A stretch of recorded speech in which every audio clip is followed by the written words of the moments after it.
안녕하세요. 사연에 빠지다의 DJ 민영입니다. 오늘도 첫 사연 시작하기 전에 구독과 좋아요 버튼 눌러주시고요. 그럼 오늘의 사연 함께 만나볼게요. 안녕하세요. 저는 의류 도매업을 하고 있는 20대 후반의 여성입니다. 남편과 저는 꽤나 오래 연애를 했습니다. 제가 고등학생 때 처음 도매상에 발을 디뎠을 그 순간부터 아는 사이였죠. 처음에는 그저 패션에 관심이 많아 시장조사나 하자는 마음으로 다녔어요. 하지만 어머니가 바람이 나서 동생들과 저를 버리고 야반도주를 한 뒤로는 생계를 위해서 다녔죠. 아버지께서는 배를 타고 먼 바다에 나가 계셨기 때문에 돌아오실 때까지는 어떻게든 버텨야 했거든요. 어머니가 집에 돈이 되는 것은 하나도 남기지 않고 다 가지고 가셔서 어쩔 수 없는 선택이었다고는 하지만 그래도 도매상에 다니며 이것저것 배운 것도 많고 지금의 제가 이렇게 젊은 나이에 여러 개의 가게를 꾸릴 수 있는 것도 다 그때의 경험 덕분이니 제게는 나쁜 일은 아니었어요. 물론 그 당시에는 하루를 벌벌 떨면서 살았죠. 생각해보세요. 자고 일어나는데 어머니는 사라지고 집에 돈은 없고 어린 동생들은 어머니를 찾으며 울고 아직도 가끔 그날의 일이 꿈에 나오는데 그런 날이면 다시 잠들기가 힘들어요. 도매상에서 택배 일을 돕던 남편은 대학생으로 공무원을 준비한다고 하더군요. 3학년이 되면 공무원 시험을 쳐 졸업 전에 관세 공무원이 되는 것이 자신의 목표라고 했어요. 남편의 첫인상은 좋지 못했어요. 제가 일하는 곳에 물건을 실수로 잃어버렸던 사건이 터졌을 때 만났죠. 공부만 하던 사람이라 그런지 일머리도 없고 고지식하고 답답하더군요. 그래서 오래 버티기는 힘들겠다고 생각했었는데 몇 번 오며 가며 만나다 보니 과하게 우직한 사람이더군요. 말이 많은 편도 아니고 그저 시키는 일을 묵묵하게 하는 사람이었어요. 외모도 외모지만 사람들이 흔히 비유하는 곰 같은 사람이 바로 남편이었답니다. 저는 남편의 그런 모습에 점점 호감이 생겼어요. 거기다 대학을 그냥 간 것은 아닌지 제가 공부하다 막히는 것이 있어 물어보면 대답도 잘해주더라고요. 저희의 연애는 그렇게 시작되었죠. 둘 사이에 결혼 이야기가 나오기 시작한 것은 제가 고등학교를 졸업하고 나서였어요. 저는 대학의 디자인학과에 합격했고 남편도 그때부터 공무원 준비를 본격적으로 시작했어요. 택배 아르바이트를 그만두고 공무원 준비에만 전념하겠다고 했죠. 세상 물정을 다 안다고 착각했던 저는 남편이 공부하는 공무원 준비가 무엇인지도 잘 모르고 그저 남편이 이야기했던 것처럼 1, 2년이면 충분할 것으로 생각했어요. 그래서 군대 갔다고 생각하고 기다리자 싶었죠. 하지만 그게 아니더라고요. 남편은 대학 졸업하기 전에 합격하겠다는 꿈은 고이 접어야만 했어요. 두 번의 낙방 이후 집에서도 제가 결혼하고 싶어하는 사람이 있다는 것을 알게 되셨어요. 저는 남편을 집에 소개시켰지만 집에서는 바로 반대를 하셨죠. 특히 어머니께서는 죽어도 안 된다고 하실 정도였어요. 어머니를 알아온 시간을 통틀어 그렇게 화를 내시는 모습은 처음이었답니다. 제게는 큰 소리 한 번 내신 적 없던 어머니께서 소리까지 높여가며 절대로 결혼을 허락할 수 없다고 하셨거든요. 네가 뭐가 아쉬워서 그런 백수를 만나? 엄마, 백수가 뭐야? 공무원 준비하는 사람이라니까. 그러니까 아직 공무원 아니잖아. 네가 그 뒷바라지를 왜 하려고 해? 뒷바라지 하기는 내가 뭘. 별거 없다고? 내가 다 들었는데 무슨 소리야? 너 그 사람 고시원도 원룸으로 옮겨주고 공부만 해도 합격하기 힘든데 무슨 일까지냐며 용돈까지 챙겨준다며? 내가 아무 이야기도 못 듣고 이러는 줄 알아? 오빠가 뭐라고 했는지 모르겠는데 그런 거 아니야. 원룸 얻어주기는 무슨 내가 쓰던 작업실 같이 쓰는 거나 마찬가지야. 그리고 용돈은 주기는 누가 줘. 오빠가 오버한 거야, 엄마.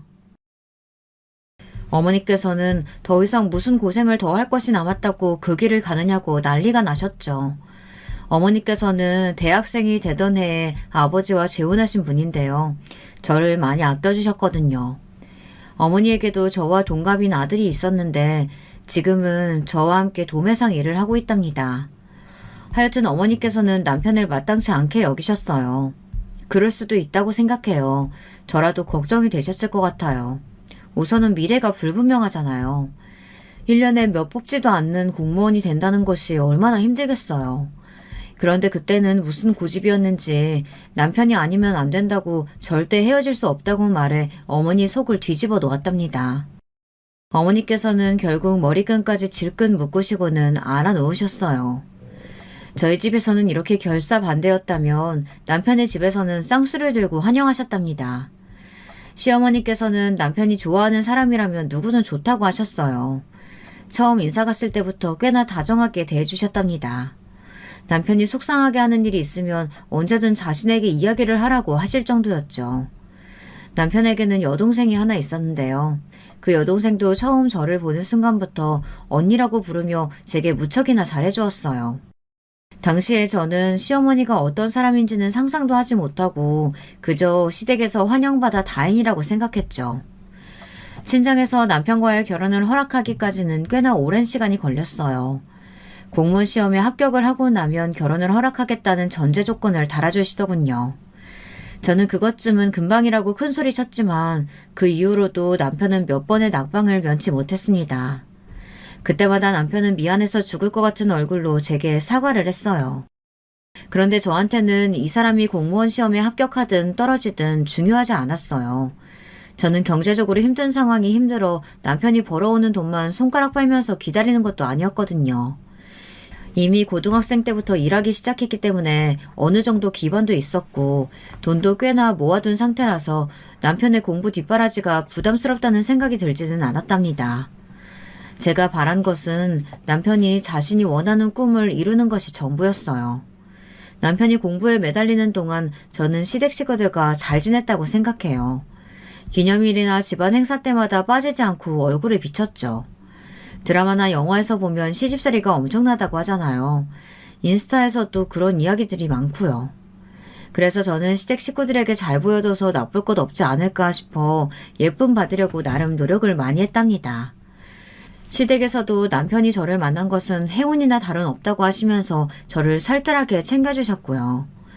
제가 기관지가 약해서 겨울에는 감기로 고생을 하는데 시어머니께서는 우리 며느리 아프면 안 된다고 도라지며 배며 기관지에 좋다는 것을 잔뜩 넣은 약을 보내주셨거든요.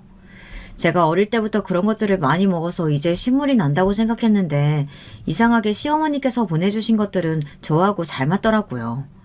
덕분에 겨울마다 달고 다니던 기침도 많이 좋아졌답니다. 이렇게 잘 지낸다고 생각했던 사이가 틀어진 것은 정말이지 한순간이더군요. 남편은 6번의 미끄러짐 끝에 공무원에 합격했어요. 저희 부모님은 물론 시댁에서도 무척이나 기뻐하셨죠. 남편은 제게 당장이라도 결혼하자고 했지만 시댁에서는 가진 것 없이 빈손으로 무슨 결혼이냐며 자리를 좀 잡고 하자고 하더군요. 저도 당시 일이 너무 바빠서 그렇게 하자고 했죠. 저는 정말이지 시댁에서 제게 미안한 마음이 들어 그렇게 나오는 줄 알았어요. 하루는 시어머니 생신이라 다 함께 저녁을 먹기로 했어요. 남편은 막 일을 시작한 상태로 정신없이 바빴죠. 저는 어떤 선물을 할까 고민하다가 어머니께서 평소 좋아하시던 홍시와 함께 명품 가방을 선물하기로 했습니다. 어머니께서는 여러 모임을 다니시는 편이라서 어디든 편하게 들고 다니실 만한 것으로 고심해서 준비했죠. 생일 당일 시댁에 가보니 분위기가 평소와는 조금 다른 것 같았어요. 제가 가면 반갑게 웃으시며 제 손을 잡아주시던 분이 제게 시선조차 주질 않으시더라고요. 생신 축하드린다고 인사를 드렸는데도 고개만 까딱하시고는 다소 쌀쌀맞게 인사를 받아주시더군요. 식사 시간도 마찬가지였어요. 어머님 장조림이 맛있네요. 어머니께서 하셨어요? 그럼 내가 하지 누가 하겠니? 나처럼 박복한 년이 어디 있을까? 자기 생일상을 자기가 차리는 경우가. 집에서 하자고 고집 부리실 때는 언제고 그런 말씀을 하세요. 그리고 아침에 저랑 연주가 미역젓국 끓여드렸잖아요. 사내 놈이 부엌에 들어간 게 무슨 자랑이라고 그런 이야기를 해? 부끄러운 줄도 모르고. 시어머니께서는 다른 집에서는 며느리가 12첩 반상까지는 아니어도 그래도 시어머니 생신장을 차린다는데 자신은 뭐냐며 보란듯이 한숨을 내쉬셨죠. 남편은 깜짝 놀란 얼굴로 아직 결혼을 한 것도 아닌데 그런 말씀이 어디 있느냐고 했지만 시어머니의 한숨은 멈추지 않았죠. 속으로 어찌나 기가 차는지. 저는 분명 생신 축하를 하기 위해 식사를 대접하겠다고 했지만 시어머니께서 괜한 곳에 돈을 쓰고 싶지 않다고 하시면서 편하게 집밥을 먹겠다고 하셨거든요. 저는 괜한 분란을 만들고 싶지 않아 좋은 날 웃고 넘어가자는 마음으로 꾹 참고 넘어갔습니다. 하지만 문제는 그 다음이었어요. 후식으로 시어머니께서 좋아하시는 홍시를 꺼냈죠. 평소에도 좋아하셔서 제가 때만 되면 챙겨드렸던 것인데 한 입 먹어보시고는 대본에 인상을 쓰시더라고요.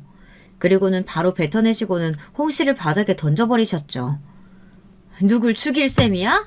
어디서 상한 걸 가지고 와가지고는 아유 투투투 입만 버렸잖아. 상하다뇨. 그럴 리가요. 저는 그 자리에서 바로 냄새도 맡아보고 먹어보기도 했지만 완전 멀쩡하더라고요. 늘 거래하던 곳이라 그런지 이번에는 꽤 좋은 물건으로 보내주신 것 같았어요. 신우이도 먹어보더니 달기만 한데 왜 그러냐고 거들었죠. 어머니, 냄새도 좋고 달기만 한데 무슨 말씀이세요? 그럼 내가 거짓말이라도 한다는 말이냐? 내 혀가 잘못되기라도 했다고? 아주 나를 이제는 거짓말쟁이로 몰아가는구나. 시어머니 알기를 무슨 길에 개똥만도 못하게 하는데 내 아들은 오죽할까? 됐다. 다 필요 없으니까 당장 내 집에서 나가. 어머니, 왜 이렇게 아까부터 억지세요? 멀쩡한 음식도로 상했다고 하시질 않나? 무슨 변덕이세요 진짜? 변덕? 이놈이 여자한테 눈이 멀어가지고 엄마한테 하는 걸 좀 보라지. 내가 널 어떻게 키웠는데 고작 여자 때문에. 아이고, 이래서 아들 키워봤자 소용없다는 거야. 아이고, 내 팔자야. 남편 일찍 보내고 혼자 힘으로 이렇게 키워놨더니만. 아이고. 시어머니께서는 갑자기 곡소리를 내시며 죽는 소리를 내셨어요. 저는 갑자기 벌어진 이 상황들이 당황스럽기만 했죠. 솔직히 말하면 시어머니 머리에 무슨 문제라도 생긴 것은 아닌가 싶은 생각까지 했답니다. 그렇지 않고서야 이렇게 나오실 리가 없잖아요. 남편은 시어머니의 그런 모습에 어쩔 줄 몰라 했고 시어머니는 저더러 괜히 시어머니 얼만 채우지 말고 나가라고 하더라고요. 그렇게 저는 쫓겨나듯 시댁을 나왔습니다. 지은 죄도 하나 없이 쫓겨나는데 정말 많은 생각을 했어요. 그렇게 저를 예뻐해 주셨는데 갑자기 달라진 이유가 뭘까? 아무리 생각해도 모르겠더라고요. 다음 날 남편은 아무래도 시어머니께서 밖에서 기분 나쁜 일이 있으셨던 모양이라고 제게 대신 사과를 했어요. 저는 불편한 마음이 들었지만 대수롭지 않게 여겼죠. 나중에 알았는데 지인이 며느리를 봤는데 며느리가 집도 해오고 차도 해오고 어마무지한 보석까지 해왔다고 하더라고요. 그 이야기를 듣고 나니 제가 성에 차지 않으셨던 거죠. 시어머니 생신 사건은 거기서 끝이 아니었어요. 일주일 정도 지났을까 시어머니께서 갑자기 제가 일하는 가게로 오셨습니다. 평소에도 시내와 놀러 오셔서 마음에 드는 옷을 가져가시기도 하셨죠. 그런데 이번에는 완전 달랐어요. 투우사에게 돌진하는 황사처럼 해서는 오자마자 제 앞에 가방을 집어던지면서 소리를 지르시더라고요. 어찌나 큰 소리인지 시장 사람들의 시선을 단박에 집중시킬 정도였죠. 바닥에 나뒹구는 가방은 분명 제가 생신 선물로 사드린 것이었고요. 너는 시어머니 생신 선물이라고 하면서 선물한 게 고작 가짜 가방이냐? 어디서 이런 걸? 내가 오늘 이 가방 들고 나가서 얼마나 창피했는지. 진짜 너는 도대체 어떻게 생겨먹은 애가 시어머니 생신 선물로 가짜를 가져올 생각을 해? 가짜라뇨 어머니. 그럴 리가 없잖아요. 해외 매장에서 제가 직접 구한 건데 가짜라니. 어디서 무슨 말씀을 듣고 오셔서 이러세요. 가방에 보증서도 들어있었잖아요. 꼬부랑 글자 가득 적힌 그 종이 쪼가리? 그게 보증서인지 낙서인지 내 알 바 아니고 오늘 모임에 갔더니 이런 가방은 듣도 보도 못했다고 하면서 가짜에 아무 로고 붙인 티가 나도 너무 난다고. 내가 무슨 창피를 당했는 줄 알아? 어머니, 저를 그렇게 모르세요? 제가 가짜를 왜 드리겠어요. 의심스러우시면 그 보증서 가지고 같이 아무 매장이나 가보자고요. 진짠지 가짠지. 이런 데서 가짜나 만들고 있는 네가 가져온 건데 진짜일 리가 있겠어? 애시당초 이런 가게 한다는 것 자체만으로도 볼장 다 본 거지. 아무리 네가 가짜를 만들어내다 판다고 해도 어떻게 시어머니 선물로 이런 쓰레기 같은 걸 가져올 생각을 해? 시어머니의 막무가내는 점점 더 심해졌고 주변 가게 상인들의 눈초리도 점점 더 사나워졌어요. 저는 제발 확인도 되지 않는 말을 그렇게 하지 마시라고 했지만 시어머니께서는 아무리 자기를 무시해도 그렇지 어떻게 이럴 수 있느냐고 더 소리를 높이셨죠. 그때였어요. 거래처에 다녀오던 오빠가 그 모습을 보곤 화가 머리끝까지 나서 저와 시어머니 사이에 나서서는 서슬 시퍼런 눈으로 시어머니를 노려보았죠. 진짜 말 같지 않은 소리 좀 그만하세요. 우리가 가짜를 내다 팔다니 그 말 책임질 수 있어요? 아무 말이나 다 지어내도 되는 줄 아시나 본데 명예훼손에 영업방해까지 확 신고해버리기 전에 당장 나가세요. 여기 있는 것들 중에서 내 동생 손 안 거친 디자인 없어요. 어디서 헛소리세요? 신고를 해? 잘못은 누가 했는데 누굴 신고한다는 거야? 해봐! 내가 무서울 게 뭐가 있다고! 오빠의 반응에 시어머니께서는 움찔하시는 것도 잠시 신고하면 누구 손해인지 따져보자고 하시더군요. 정말이지 뭘 믿고 저렇게 떳떳한지 모르겠더라고요. 시어머니는 자기 아들이 뭐하는 사람인지 아느냐고 큰소리를 치며 함부로 하지 말라고 하셨어요.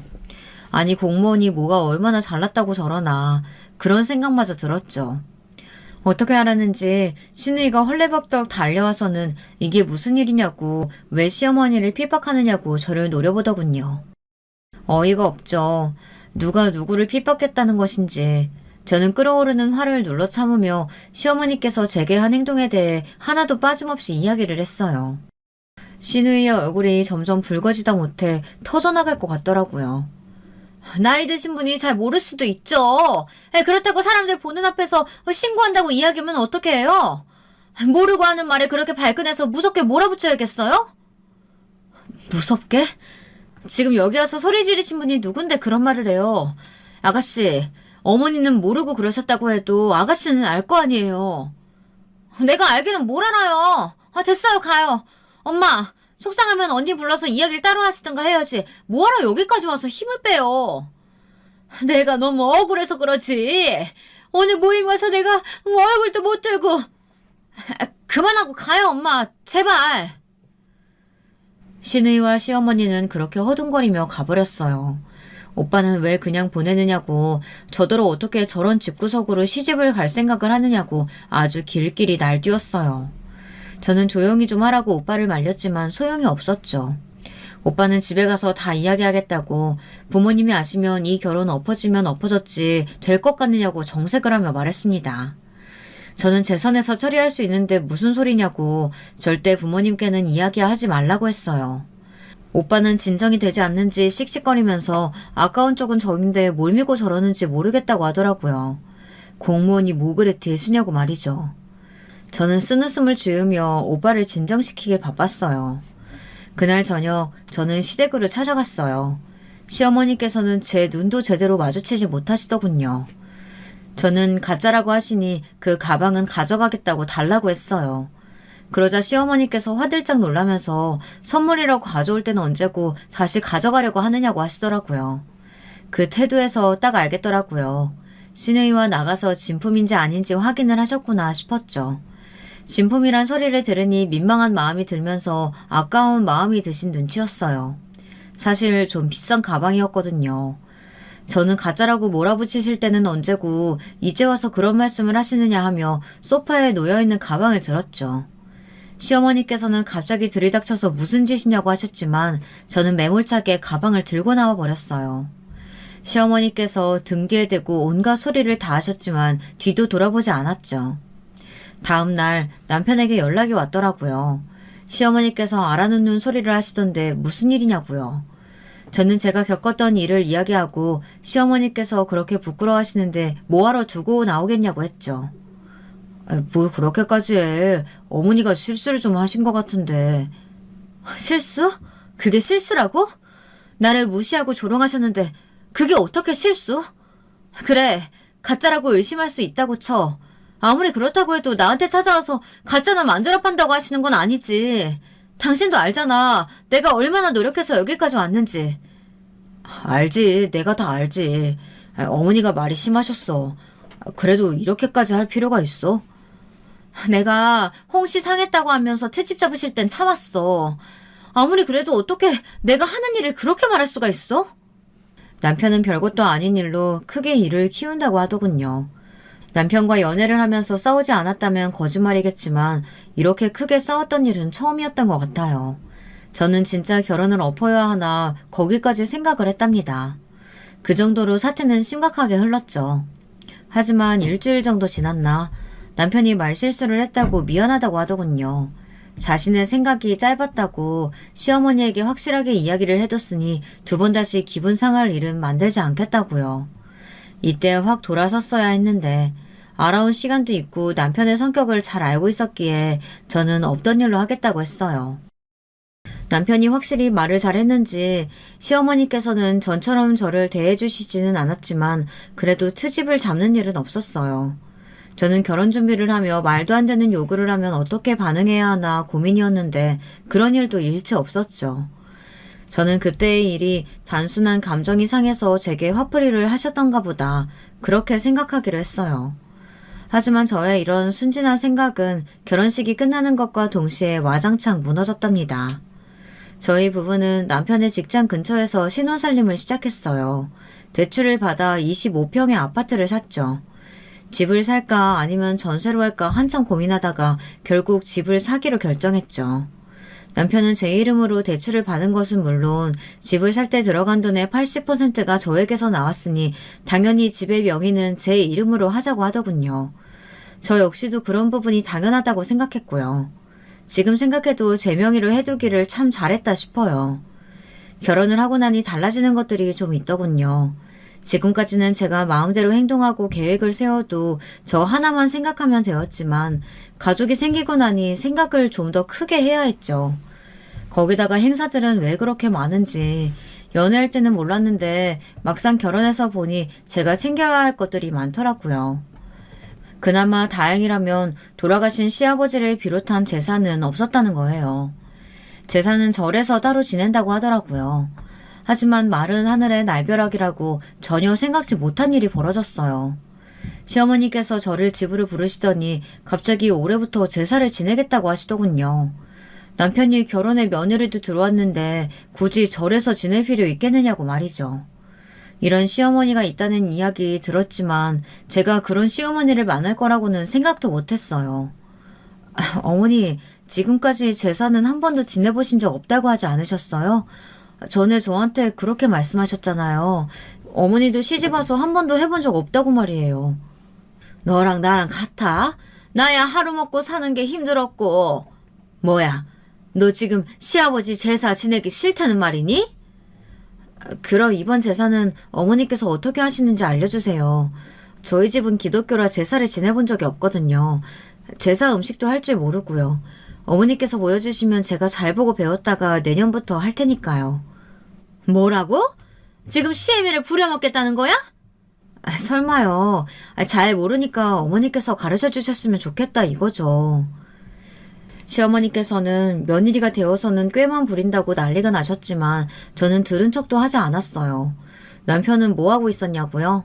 제사 이야기가 나올 거라고는 생각지도 못했는지 이도저도 못하고 눈치만 보고 있더니 겨우 한다는 소리가 있는 제사도 다들 없애는 판국에 무슨 제사냐고 한마디 거들더군요. 그것마저도 시어머니께서 우는 소리를 내며 그동안 제사를 지내지 못한 것에는 다 이유가 있었다고 하시자 시어머니를 달래기 바빴죠. 그렇게 어영부영 넘어가더니만 결국 시댁에서는 제사를 지내게 되었답니다. 제사 당일 시어머니께서는 잔뜩 준비를 하고 저를 기다리셨어요. 무엇을 찾아보셨는지 모르겠지만 온갖 재료들이 주방에 차고 넘치더라고요. 제사를 지내본 적이 없던 저로서는 시어머니께서 시키는 대로 해야 했죠. 저는 모르는 것들 뿐이라 하나하나 물어보면서 할 수밖에 없었답니다. 제가 일부러 그런 것은 전혀 아니지만 시어머니께서는 본인도 모르는데 제가 자꾸 물어보니 짜증이 나신 것 같았어요. 너는 도대체가 시집 온다는 애가 어떻게 친정에서 배운 게 하나도 없어? 말씀드렸잖아요, 어머니. 저희 집은 기독교라 제사를 지낸 적이 없다고요. 아무리 그래도 어떻게 아는 것이 이렇게 없어? 하긴 바람나 집 나간 엄마가 뭘 가르쳤겠어. 이래서 정상적인 가정에서 자란 아이를 데려왔어야 하는데. 시어머니의 말씀에 순간 눈에 불이 붙었어요. 친어머니에 대한 이야기는 제게 있어서 절대 손대서는 안 되는 부분이었거든요. 저는 하던 것을 내려놓고 벌떡 일어났습니다. 시어머니께서는 깜짝 놀란 얼굴로 저를 보셨고요. 저는 앞치마를 거칠게 벗고는 아무런 도움이 되지 못하는 것 같으니 가보겠다고 했어요. 시어머니께서는 지금 어딜 가느냐고 소리를 지르셨고 그 소리에 남편이 깜짝 놀라며 무슨 일이냐고 했죠. 어머니, 아무리 그래도 해서 되는 말이 있고 하시면 안 되는 말이라는 게 있는 거예요. 내가 틀린 말 한 것도 아니고 뭘 그렇게 발끈해서? 네가 이러는데 내가 어떻게 잔소리를 안 해? 당연히 가정교육이 엉망이란 소리 할 법도 하지. 저희 어머니가 바람나서 집 나갔다는 소리는 왜 하시는데요? 어떻게 그런 말씀을 얼굴색 하나 바뀌지 않고 하세요? 내가 내 입으로 말하겠다는데 네 눈치 보고 해야 되니? 어머니, 지금 무슨... 그만 좀 하세요. 그게 며느리한테 하신 말씀이세요? 남편이 얼굴이 하얗게 질려서는 시어머니께 그만 좀 하라고 소리를 질렀어요. 시어머니께서는 지어낸 말도 아닌데 뭐가 문제냐고 하셨죠. 남편은 할 줄도 모르는 제사를 왜 갑자기 지내겠다고 하셔서는 괜히 저한테 상처 주는 말을 하신다고 화를 냈어요.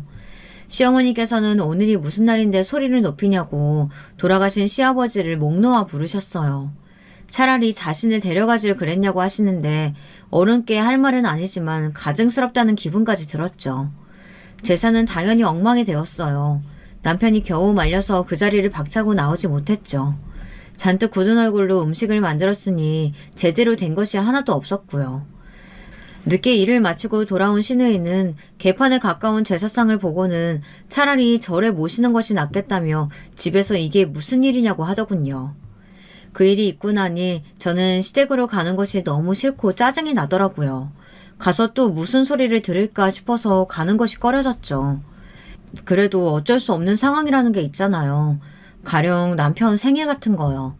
남편 생일날 저희 부부는 시댁 식구들과 함께 저녁을 먹기로 했어요. 평소 남편이 좋아하는 한식당을 예약해서 다 함께 모였죠. 시어머니께서는 뭐 대단한 일 하느라고 코빼기도 보이지 않느냐고 한 소리 하셨지만 저는 대꾸도 하지 않고 가만히 앉아 있었어요. 남편이 분위기를 풀어보려고 이런저런 이야기를 했지만 저와 시어머니 사이는 좀처럼 풀리지 않았답니다. 그때였죠. 평소 남편이 좋아하는 시금치가 너무 맛있게 잘 되었기에 먹어보라고 남편 앞으로 반찬을 밀어주었어요. 그러자 시어머니께서는 못마땅한 목소리로 말씀하셨죠. 너는 네 남편 마른 게 눈에 들어오지도 않니? 다른 집은 결혼하면 남편들이 배가 나와서 걱정이라는데 네 남편 좀 봐라. 바싹 말라가지고. 도대체 뭘 챙겨 먹이기는 하는지. 그런 남편 앞에 고작 풀떼기가 내밀어서? 왜 그러세요, 어머니? 제가 좋아하는 음식이라고 챙겨주는데. 아이고, 이 미련한 거. 네가 자꾸 뭐든 다 좋다고 허허하니까 자꾸 뒷전으로 밀려나잖아. 아니, 둘 사이에 아이가 있는 것도 아닌데 남편 내조 좀 자라나는 게 그렇게 어려워? 이가 이번에 건강검진 결과 콜레스테롤 수치가 높아서 고기는 한동안 좀 가려야 한다고 나왔거든요. 이가 어머니 걱정하실까봐 숨기자고 했는데 이렇게 저를 나쁜 사람으로 몰아가시니 말을 안 꺼낼 수가 없네요. 제 대답에 시어머니의 눈이 화등잔만하게 커지더니 어디가 얼마나 나쁜 것이냐고 남편에게 물었어요. 남편은 약 먹을 단계는 아니고 그냥 조심하라는 이야기만 들었다고 하며 최근 식단 관리 중이라고 답했죠. 시어머니께서는 제가 제대로 식단을 짜지 못해서라고 하시더군요. 듣고 계시는 분들에게 물어보고 싶네요. 집에서 식단을 짜서 식사를 차리세요? 물론 그렇게 하시는 분들도 있으시겠지만 대부분 그날그날 먹고 싶은 음식을 준비해서 상을 차리지 않으시나요? 저는 그렇게 자랐거든요. 저는 발끈해서 한마디 하려고 했지만 남편이 먼저 나서서 학교도 아니고 무슨 식단이냐고 알아서 잘 관리할 테니 그만 이야기하시라고 했죠. 시어머니께서는 남편이 나서서 화제를 돌리자 더 이상 아무 말씀도 하지 않으셨고요. 그렇게 최악의 분위기 속에서 식사를 마쳤답니다. 시어머니께서 저희 집을 자신의 집처럼 드나들기 시작한 것도 그날 이후였어요. 남편의 건강이 걱정이 된다고 하시며 콜레스테롤이 좋다는 음식들을 바리바리 싸들고 집으로 찾아오셨죠. 냉장고를 가득 채우시는 것으로도 모자라서 출처도 알 수 없는 약들까지 가져오셔서는 저더러 아침 저녁으로 먹이라고 하셨답니다. 저는 병원에서 권해준 식단대로 잘 먹고 있다고 말씀드렸지만 요지부동이었어요. 툭하면 자꾸 찾아오는 시어머니 때문에 스트레스를 받는 것은 저였죠. 냉장고가 터질 것 같으니 이제 그만 반찬을 챙겨달라고 말씀드렸지만 그럴수록 시어머니께서는 더 화를 내셨어요. 아니, 내가 음식 가져다 준 게 언젠데 아직도 다 안 먹었어. 너 집에서 너희 남편 굶기니? 밖으로만 나돌아다닌다고 남편이 집에서 밥을 먹는지 굶는지 안중에도 없어? 어머니, 그이도 저도 일주일에 집밥을 먹어봤자 몇 번을 먹는다고요. 두 사람이서 사는데 어머니께서 가져다 주신 음식이 어디 하루 이틀 만에 다 먹을 수 있는 양인 줄 아세요? 시어머니가 음식 해다가 주면 감사합니다 하고 절을 해도 모자를 판과게 지금 반찬 많다고 타박하는 거니? 타박이 아니라요. 음식 해주시는 것은 너무 감사한데 저희가 먹는 양에 비해서 너무 많다고요. 그런데도 어머니께서 자꾸만 화를 내시잖아요. 시어머니께서는 냉장고에서 꺼내 먹는 것도 제때 못하느냐고 저를 한심하다는 듯 보시더니 당연히 비워져 있어야 할 반찬통이 그대로인데 어떻게 말을 안 할 수 있느냐고 화를 내셨어요. 저는 아무리 설명을 해도 같은 말만 하시는 시어머니에게 점점 지쳐갔어요. 벽을 두드리는 그런 기분이라고나 할까요? 그런 점은 시어머니도 비슷했던 모양이에요. 제가 말이 통하지 않는다고 짜증을 내시더니 냉장고에 들어있는 반찬들을 꺼내 싱크대에 버리기 시작하셨죠. 너무 어이없는 광경이 눈앞에서 일어나자 아무것도 못하겠더라고요. 그중에는 친정어머니께서 보내주신 김치도 있었어요. 남편이 친정어머니 김치가 맛있다고 해서 받아온 것이었거든요. 저는 급하게 김치통을 여는 시어머니를 만류하며 그만 좀 하시라고 했어요. 이 김치 내가 해준 것도 아닌 것 같은데 딱 보니까 친정에서 보내주셨나 보구나. 어쩐지 내가 김치 준다고 했을 때 괜찮다고 하더니만. 왜? 내 김치는 입에 안 맞디? 안 맞으면 네가 맞춰야지. 이게 뭐 하는 짓이야? 우리 아들이 내가 해준 김치 얼마나 좋아하는데. 그이가 저희 어머니 김치 맛있다고 좀 담아달라고 해서 받아온 김치예요. 제 대답에 시어머니의 얼굴이 삽시간에 굳더니만 이내 어디서 거짓말을 하느냐고 소리를 지르셨죠. 저는 진짜라고 말하며 남편에게 물어보셔도 된다고 했지만 시어머니께서는 입만 열면 거짓말을 하는 저에게 너무 실망스럽다고 하시면서 반찬통을 주방 바닥으로 던지셨어요. 반찬 국물이 사방으로 튀며 주방을 난장판으로 만드시고는 그대로 나가버리셨죠. 저의 인내심은 그날 끊어져 버린 것이나 다름없었습니다. 저는 남편에게 이런 식으로 행동하시는 시어머니를 이해할 수 없다고 말했고 남편 역시 미안하다는 말 외에는 할 말이 없다고 하며 제게 용서를 빌었죠. 저는 만약 이런 일이 한 번만 더 있으면 결혼이고 뭐고 다 그만두겠다고 엄포를 놓았어요. 그리고 그날은 생각보다 일찍 찾아왔죠. 결혼을 한 뒤 일복이라도 터진 건지 저는 앉아서 밥 먹을 시간도 없을 만큼 바빴어요. 거래처도 많이 늘었지만 무엇보다도 다른 매장을 새로 내기로 결정했거든요. 집에 들어오는 날보다 가게에서 보내는 날이 더 많아지면서 남편에게 미안한 마음이 들더라고요. 하지만 남편은 그런 저를 응원한다고 하며 전혀 미안해할 필요 없다고 말해주었어요. 덕분에 저는 더 힘을 내서 일에 몰두할 수 있었고요. 문제의 그날 저는 3일을 가게에서 보내는 바람에 잔뜩 지친 상태였어요. 아침을 준비하면서 집안이 좀 이상하다는 생각이 들었지만 저는 기분 탓이라고만 생각했죠. 여기저기 제가 모르는 물건들이 놓여 있었지만 잠이 더 고팠던 저는 나중에 일어나서 생각하자는 마음에 남편이 나가자마자 그대로 침대에서 기절해 버렸어요. 잠결이지만 저희 집 현관 비번을 누르는 소리가 들리더라고요. 저는 잠결에 잘못 들었다고 생각하고 다시금 잠을 청했어요. 하지만 제가 잘못 들은 것이 아니더라고요. 몇 번이나 더 반복적으로 비번을 누르는 소리가 들리더니 이내 벨이 울렸어요. 집에 오기로 한 사람이 없었기 때문에 저는 귀찮은 마음에 꿈쩍도 하지 않았답니다. 가만히 있으면 알아서 가겠지 싶었거든요. 그런데 포기를 모르는지 벨소리가 멈추지를 않더라고요.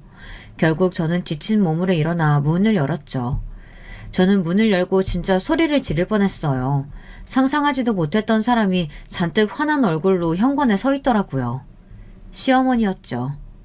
현관 비밀번호 바꾸기라도 한 거야? 왜 문이 안 열려? 혼자 있어서 잠금 버튼 눌러뒀거든요. 그나저나 어머니 연락도 없이 무슨 일이세요? 저희 집 비밀번호는 어떻게 하시고요? 대낮에 위험할 게 뭐가 있다고 문을?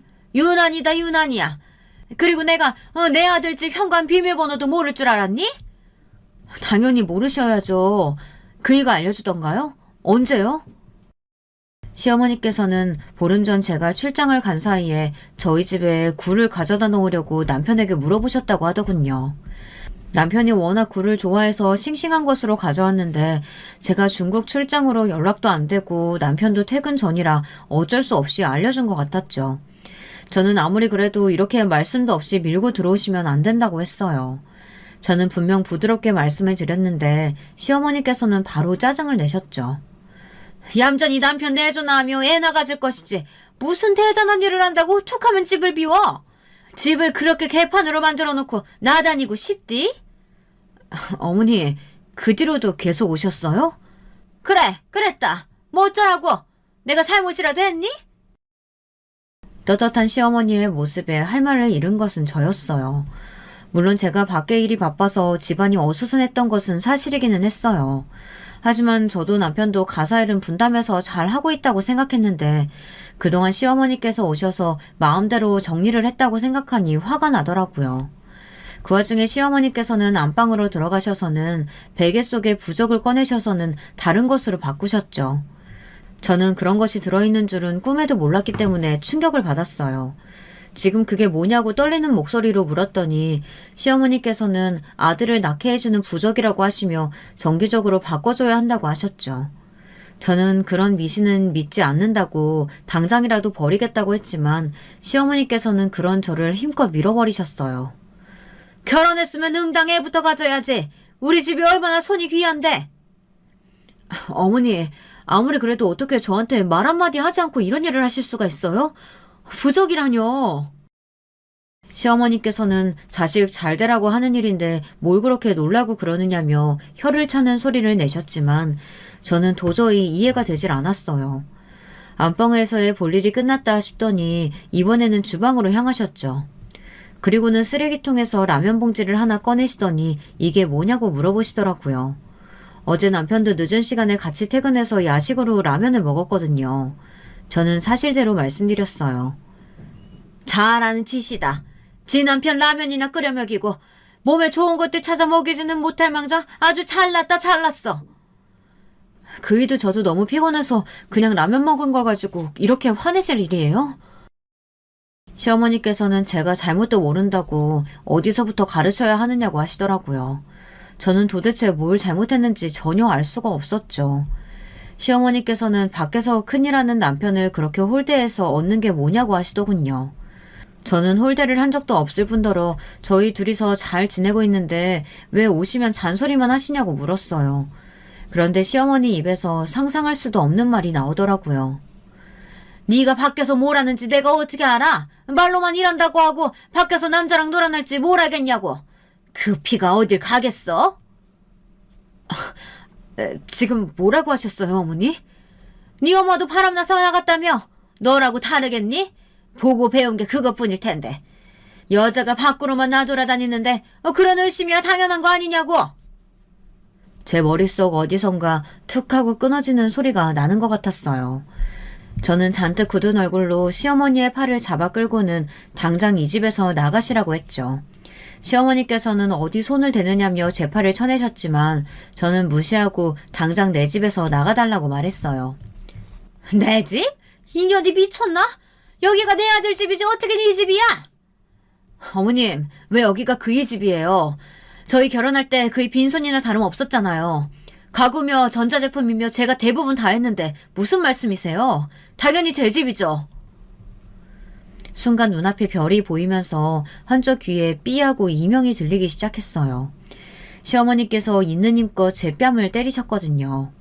입안이 터졌는지 알싸한 피맛이 났죠. 시어머니께서는 남편을 공경할 줄 모른다며 길길이 날뛰기 시작하셨어요. 이년아, 내 아들 집이지 왜 이게 네 집이야? 이 집 가장이 누구냐고? 내 아들이잖아. 그리고 내 아들 집에 내 맘대로 오겠다는데 네가 뭔데 나가라 마냐냐고? 꼭지가 확 도는 기분이 들었어요.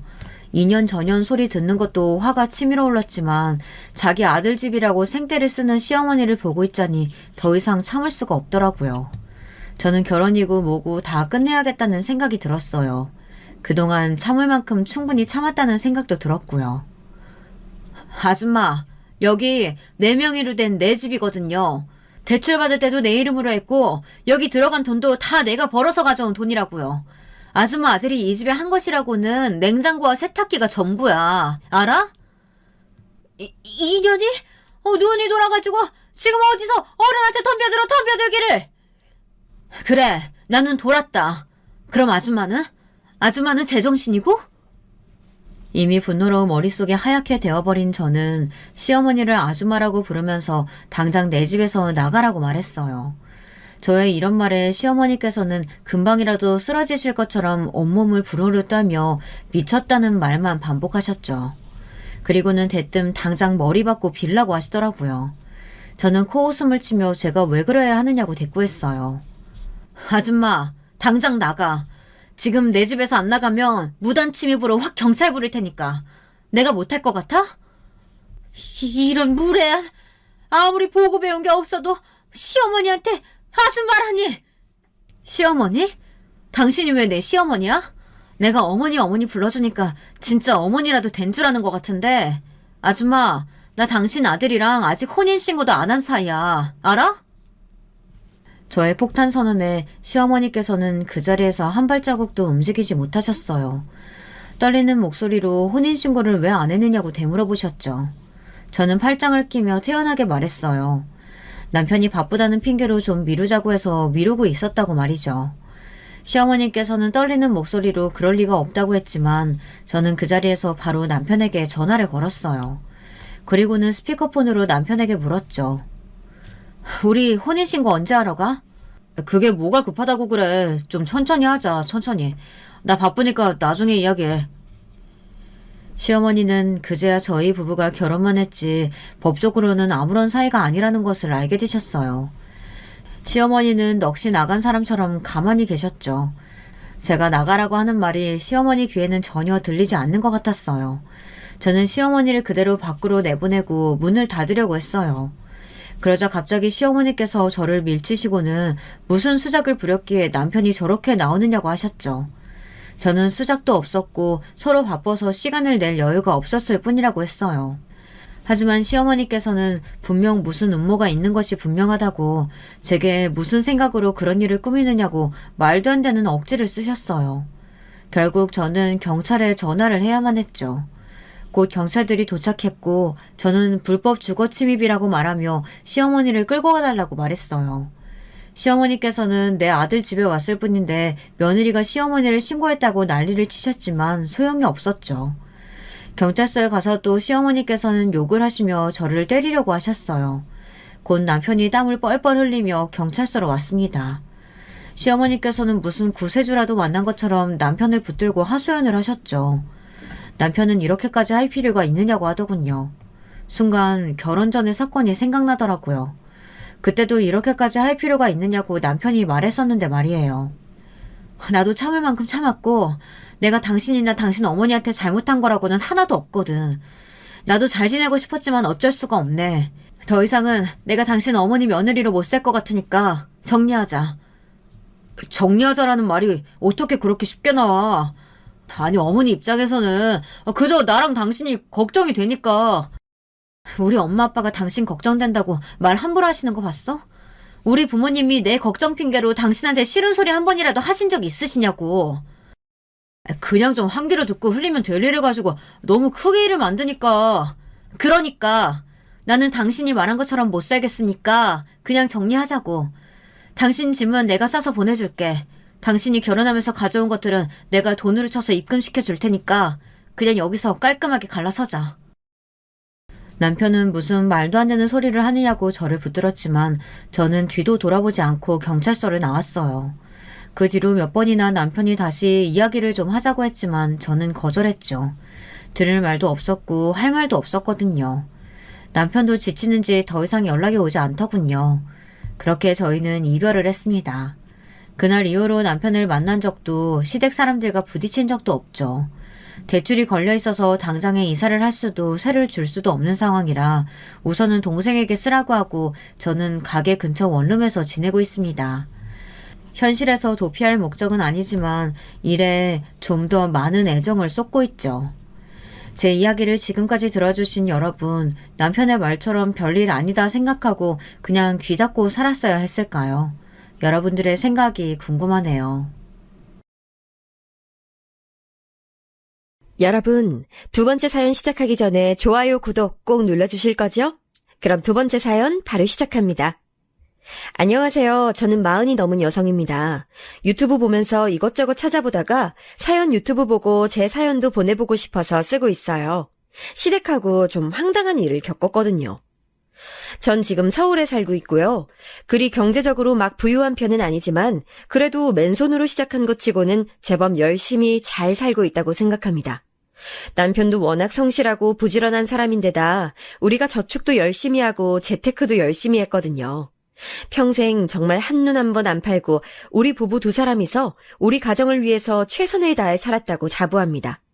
덕분에 우리 아이들도 잘 자랐고요. 지금 중학생 1명과 고등학교에 올라가는 아이 하나가 있어요. 둘 다 공부도 잘하고 우리 부부 속을 전혀 썩이지 않는 고마운 아이들이죠. 우리 부부는 겉으로 보기엔 전혀 걱정할 일이 없어 보이긴 해요. 하지만 그렇다고 모든 일이 다 좋을 수는 없는 법이라 사실 아주 오래된 문제거리가 하나 있긴 했어요. 바로 저희 시댁이었죠. 저희 부부는 20대 중반에 결혼했어요. 평범한 연애 결혼이었는데 당시 저나 남편이나 둘 다 빨리 결혼하고 싶어 하던 터라 사귄 지 1년도 되지 않아서 결혼을 했어요.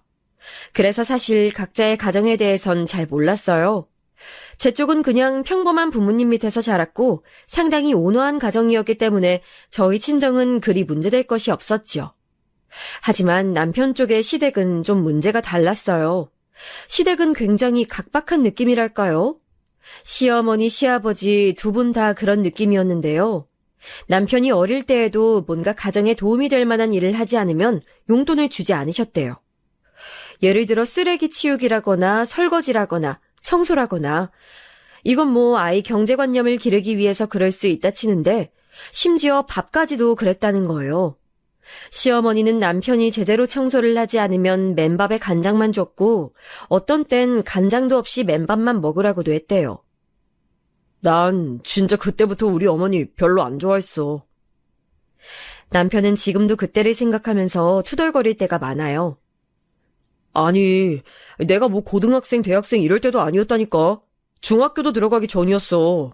그 어린이한테 내가 지금 이만큼 무사히 큰 게 다행이지. 그러게, 아동기에 영양섭취 제대로 안 되면 잘 안 큰다는데 왜 그러셨지? 당신은 그래도 평균보다 큰 편이잖아요. 그러니까 말이야. 우리 어머니 아버지가 뭘 하시는지 알아? 그 유전자도 당신들 거니까 평생 고마워하면서 살래. 그리고 맨날 나한테 그 허술한 밥상 주면서 나중에 당신들 늙으면 용돈 한 달에 500씩 주면서 모시고 살아야 한다고 맨날 그랬어. 사실 저희 부부 중 시부모님과 사이가 더 안 좋은 건 남편이었어요. 저라도 시부모님처럼 저를 키운 부모님이었다면 남편처럼 알러지를 일으켰을지도 모르겠어요. 겉으로 보기에 시댁은 매우 정상적인 가정처럼 보였고 사실 남편이 당했던 게 아동학대인가 아닌가도 잘 모르겠긴 하지만 그렇게 좋은 교육 방법이 아니었던 것만은 확실하지 않나요? 그런데 또 형은 그렇게 교육을 안 시켰단 말이야. 그러게 말이야. 지난번에 추석 때 술 마시면서 당신이 그 얘기 꺼내니까 아주버님은 금시초문이라는 듯이 말씀하시던데? 형은 장남이라고 뭐든지 프리패스였어. 얼마나 차별을 받았는데. 잘못해도 회초리 한 번 맞은 적 없고 매번 청소나 설거지 안 해도 어머니가 쫓아다니면서 밥을 먹였다고. 내가 형하고 이야기 안 한 지 오래됐는데 지난번 추석 때 한 번 이야기한 게 처음이거든. 역시나 말 섞고 괜히 내 속만 터졌지. 남편은 매번 시부모님과 아주버님 이야기만 나오면 고개를 절레절레 흔들었어요. 실제로도 시부모님은 마치 아주버님과 남편이 다른 피인 것처럼 대하셨지요. 집안의 장남인 아주버님과 둘째 아들인 남편. 얼핏 생각하면 작은 아들이 더 예쁠 것 같은데 전혀 아니었나 봐요. 특히 시아버지도 가족 많은 집의 장남이라 장남이 귀했다고 하더라고요. 그중에 사귀던 사람이랑도 잘 안 되고 아주버님 위로 시어머니께서 임신을 했다가 유산까지 하신 상황이었기에 아주버님이 태어났을 때 엄청나게 기뻐하셨다고 하더라고요. 그래도 그렇지 장남하고 둘째 아들을 이렇게나 차별하는 건 처음 봐서 좀 의아하기는 해요. 차라리 그 시절에 남녀 차별이 있었다고 하면 이해나 하겠는데 그것도 아니라 똑같은 아들인데 말이죠. 아무튼 그래서 시댁에 가면 항상 속 터지고 배알 틀리는 일이 참 많았어요. 명절이 되면 친척분들이 많이 오는 집이라서 음식을 할 일이 참 많았는데 언제나 저희 부부가 먼저 도착해서 있으니 자연히 일도 저희가 더 많이 하게 됐죠. 저는 일 많이 하는 걸 피하는 성격도 아니고 해야 되면 기분 좋게 하는 타입이거든요. 그래서 뭐 어느 정도 상황에 따라 제가 더 많이 일을 하는 건 상관이 없어요. 다만 그게 매해 반복되고 10년이 넘도록 계속 저 혼자 음식을 한다면 문제가 좀 있죠. 어머님, 아니 뭐 이렇게 많이 사놓으셨어요? 많긴 뭐가 많냐. 육전하고 동태전 아무리 많이 해놔도 너희 친척들 몇 명 왔다 가면 아주 싹 쓸어 가지고 간다.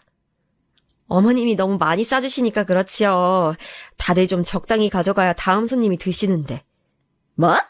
예끼 이거사! 그렇다고 손님한테 음식 한 통을 안 싸보내니? 우리가 조금 더 많이 하면 되는 것을. 하지만 어머님, 이거 다 하려면 진짜 골 빠져요. 얼마나 힘든데요. 너 지금 네가 일한다고 유세 떠는 거냐?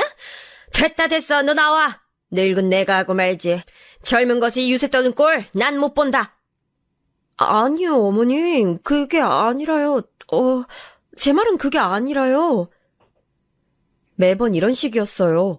저희가 추석이나 설에 일찍 시댁에 도착하면 시어머니는 정말 너무 많이 음식 재료를 사놓으셨고 저는 입이 대빨 나와서 툴툴거리다가 결국 시어머니가 빽 소리를 지르시면 얼른 기가 죽어서 음식을 시작하는 시기였지요.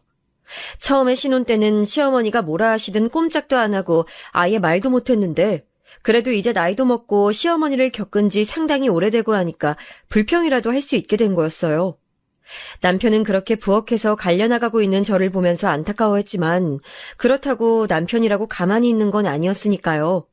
평상시 시부모님 두 분이서만 살아서 손 못 대고 살던 여러 가지 힘쓰는 일이나 귀찮은 일들을 죄다 남편이 왔을 때 시켰어요. 하다못해 뒷베란다 하수구 막힌 걸 뚫는 것도 그랬고 안방 전구를 가는 거라든가 화장실 곰팡이 제거제 바르는 것까지도 그랬죠. 시댁에만 가면 저희 부부는 엉덩이를 붙이지도 못했어요. 저희 아이들을 데려갔더니 아이들까지도 일을 시키려고 하셔서 기겁을 하고 애들은 아예 시댁 갈 때는 데려가지도 않았어요. 아니면 데려갔다가도 바로 나가서 놀라고 용돈을 줘서 내보내든가요. 애들 그런 식으로 키우면 안 된다. 평소에 일도 시키고 혼도 내고 해야 빠릿빠릿해지는 거지. 애비를 내가 그렇게 키워서 저렇게 모든 일을 잘하게 된 거잖아. 너희 애들 너무 둔에 빠지고 일을 못해. 아유, 어머님. 집에서는 애들이 지들 먹은 거 직접 설거지도 하고 집 청소도 하고 잘해요. 근데 명절에 할아버지 할머니 댁 왔으니 나가서 놀라고 하는 거죠. 그러니까 친가에 왔을 때 어른들 공경하면서 일 도와주는 걸 배워야 한다는 거야. 마찬가지로 둔한 네가 애들을 가르치긴 뭘 가르치니. 아유, 좀 더 시댁에도 자주 다니고 시부모님 공경도 하고 그래야 되는데 그 기본적인 것도 안 하면서 아유. 시어머니가 그렇게 저한테 속사포로 쏘아붙이면 시아버지는 맞는 말이라는 듯 옆에서 고개를 끄덕이고 있었어요. 화장실에서 남편은 혼자 실리콘 보수하느라고 진땀을 빼고 있는데 시아버지는 차 한 잔 앞에 두고 신문만 읽고 있는 꼴이 어찌나 꼴보기 싫던지요. 저희가 그렇게 고생을 하고 있으면 추석 당일이나 설 당일에 아주버님 부부가 느긋하게 오곤 했어요. 그 집은 애들 둘을 다 조기 유학을 보내서 국내에는 부부뿐이었죠. 아침상까지 다 봐서 힘들게 해놓고 나면 그제서야 아주버님과 형님이 고개를 들이밀고 생글거리면서 시부모님한테 인사를 하곤 했죠. 어머 동서, 이번에도 정말 맛있는 거 많이 했네? 네. 아유 얘 둘째는 한 것도 없다. 내가 준비 다 해놓은 거 좀 돕기만 했다. 내가 다 했어. 어머 어머님, 역시 솜씨가 좋으세요. 어머님 손맛 좋은 건 알았지만 항상 놀란다니까요. 형님은 제가 해놓은 전을 손으로 집어먹으면서 시어머니의 팔짱을 끼고 애교를 부리곤 했어요. 그러면 시어머니는 만족스러운 얼굴로 전을 하나 더 집어서 쥐어주면서 거실로 가서 쉬라고 말했죠. 당연히 저는 싱크대에서 음식을 하고 나서 나온 설거지 그릇들을 씻고 남은 준비를 하느라 여념이 없었고요. 간신히 준비가 끝나서 식구들이 모두 자리에 들러앉고 나서 한술 뜨고 있으면 그제서야 손에서 물기를 닦으면서 자리에 앉을 수 있었어요. 그 와중에도 식구들이 음식을 더 달라고 하면 계속 일어나서 왔다 갔다 하면서 음식을 담아주느라 제대로 제 밥을 해먹을 시간이 없었죠. 근데 일어서서 정신없이 움직이는 저를 보면서 형님이 한마디를 했어요. 아, 동서. 나이도 아직 많지 않은데 멋 좀 내고 살아라. 지금 입은 거 그것도 홈쇼핑 옷이지? 홈쇼핑 옷이 질도 좋고 값도 싸요, 형님. 그런 걸 입으니까 아줌마 같아 보이지. 아직 나이도 그리 많지 않으면서 어째 저럴까 몰라. 도련님은 동서 그렇게 후지고 입고 다녀도 괜찮대?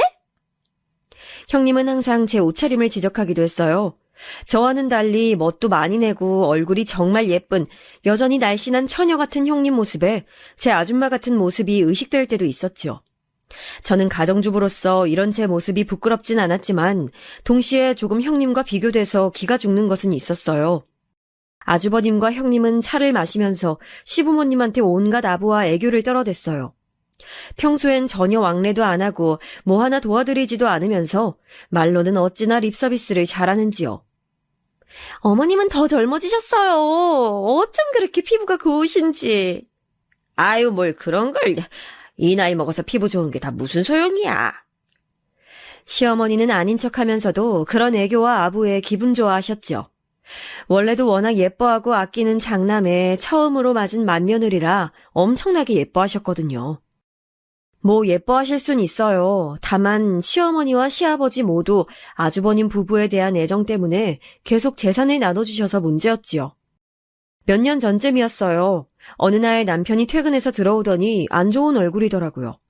너무 표정이 안 좋아서 무슨 일 있었냐고 물었더니 남편이 마른 세수를 하더군요. 아, 정말 짜증나네.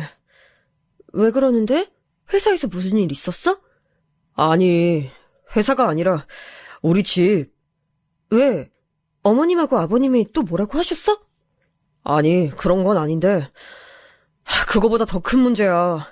아버지가 또 형한테 5천만 원 주셨대. 아, 또? 지난번에도 3천인가 주셨잖아. 그전에도 1억 주셨고 또 그전에도 작은 빌라 하나 있는 거 명의 넘겨주셨지. 아주 시간 지날수록 우리가 받을 것까지 다 주실 것 같아. 남편은 답답한지 한숨을 쉬었어요. 사실 그건 저도 마찬가지였죠. 아니, 부모님이 자기 재산을 자식한테 주는 거야 좋아요. 하지만 자식이 둘 이상일 때는 적어도 둘 사이에 감정이 상하지 않을 정도로는 배려를 해주셔야 하는 거 아닐까요? 시댁에 아무런 도움도 주지 않는 아주버님 댁은 그저 장남이라는 이유 하나로 계속해서 돈을 대주고 계셨어요. 언젠가 남편이 거기에 대해서 항의를 한 적이 있었는데 시아버지와 시어머니는 정말 코웃음도 치지 않으시더라고요. 넌 회사 다니는 월급쟁이잖니? 너희 회사 작아도 튼튼하잖아. 그게 무슨 상관이에요. 아니, 이건 너무 형평성에 어긋나지 않냐는 거예요. 네 생각엔 형하고 네가 똑같이 재산 나눠받아야 한다고 생각하는 거야? 똑같이가 아니더라도 적어도 제 몫은 있어야 하잖아요. 그런데 형은 계속 너무 많이 돈을 받아가는데 저만 멍청이 되는 것 같다고요. 무슨 말을 그렇게 심하게 하니? 너희 형은 사업하잖아. 원래 사업하는 사람은 자금도 필요하고 돈이 가끔 묶여서 안 돌기도 하는 거야. 그러니까 융통을 해주는 거지. 그럼 부모가 돼서 자식한테 그 정도도 안 하겠니? 빌려주는 것도 아니고 아예 주시잖아요. 그러니까 문제죠. 결국 크게 되는 건 사업하는 사람이다. 거기다 걔들은 애들까지 공부 잘해서 조기 유학 보냈지 않아. 너희나 너희 애들이나 결국 형하고 조카 덕 볼 날이 올 게다. 어려워지면 결국 거기다 기대게 될 거야. 하지만 그래도 그렇다고 해서 어머니 아버지 재산이 죄다 빠져나가는 걸 보고만 있을 수는. 너 지금 유산 때문에 이러는 거잖아. 예끼놈, 부모가 멀쩡히 살아있는데 유산 탐을 내서 형을 시기 하다니 대체 무슨 짓이야? 이렇게 남편은 도리어 혼나고 오기만 했어요. 전 너무 답답해서 가슴을 치기도 했지만 그래도 손대는 사업마다 망하는 아주버님네보다는 우리 사정이 100번 나았기 때문에 남편을 붙들고 위로했죠. 형님네는 계속 망하고 있잖아.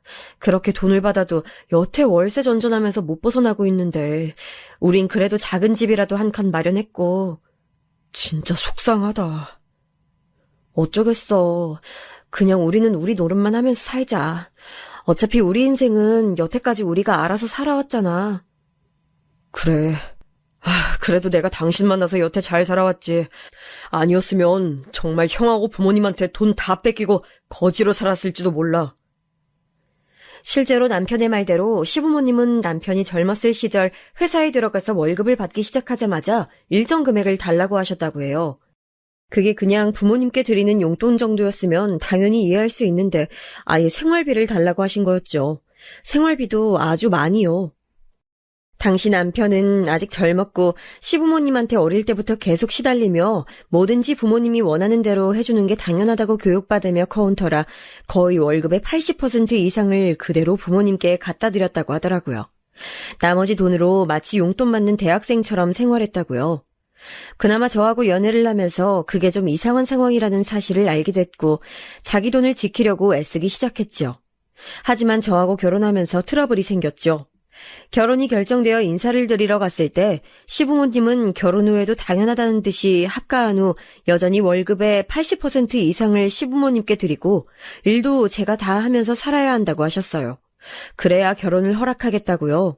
그때 제가 대놓고 대들었던 게 생각이 나네요. 아버님, 어머님, 전 그렇게 못해요. 새파랗게 젊은, 아니 어리다고 할 수 있는 20대 중반 여자애가 당돌하게 정색하고 말했으니 황당하셨을 수도 있어요. 하지만 전 여기서 물러나면 정말 평생 호구 잡히겠구나 싶어서 그 자리에서 얘기를 할 수밖에 없었어요. 전 그렇게 못해요. 결혼 허락받는 것은 절차일 뿐이지 저와 제 신랑의 의사가 확고하면 부모님이라고 해도 막으실 수 없습니다. 저희 성인입니다. 아니 넌 또 어디서 이런 애를 데려왔어? 결혼도 전부터 이렇게 시부모 말에 말대꾸를 어떻게 이렇게... 시부모님은 금방이라도 뒷목을 잡고 넘어갈 것처럼 호들갑을 떠셨어요. 하지만 그것도 아들이 편을 들어줄 때나 효과가 있는 법이죠. 남편은 이미 저와 한참이나 부모님에 대해 상의를 한 뒤였고 부모님이 금방이라도 넘어갈 것처럼 난리를 떠는 걸 보면서도 무표정했어요. 남편이 물끄러미 시어머니를 바라보니까 시어머니가 움찔하면서 시끄럽게 떠드는 걸 멈추시더라고요. 부모님이 뭐라고 하시든 결혼할 겁니다. 그럼 합가하고 네 월급 지금처럼 그냥 우리한테 주면 된다. 다른 말 할 거 없어. 다른 말 할 거 없이 제 돈은 제 거고 제 인생도 제 겁니다. 시아버지의 호통에 남편이 단호하게 딱 잘라 말했어요. 사실 남편도 그렇게 물렁한 성격만은 아닌데 그간 뭐가 옳은지를 아예 모르고 있었던 거였거든요. 시아버지와 시어머니는 난생 처음 보는 남편의 모습에 너무 놀랐는지 말을 잃은 채로 쳐다보고 계셨고 전 속으로 만족스러워했지요. 시어머니와 시아버지는 아예 저와 남편이 설득의 여지가 없다는 사실을 알자 손을 떨면서 조금 있다가 의논하자고 하셨고 저와 남편은 의논할 일 없다고 매달 용돈은 저희가 정하는 만큼 드릴 거고 저희는 결혼할 거라고 하고 나와버렸어요. 그렇게 한 결혼이었어요. 시부모님은 그때 저희가 그렇게 말한 이후로 다시는 거기에 대해서 말씀을 하지 못하셨어요. 아마 평생 얌전하게 순종적이었던 아들이 난생 처음 대들었던 것이 충격이었는지도 모르겠어요.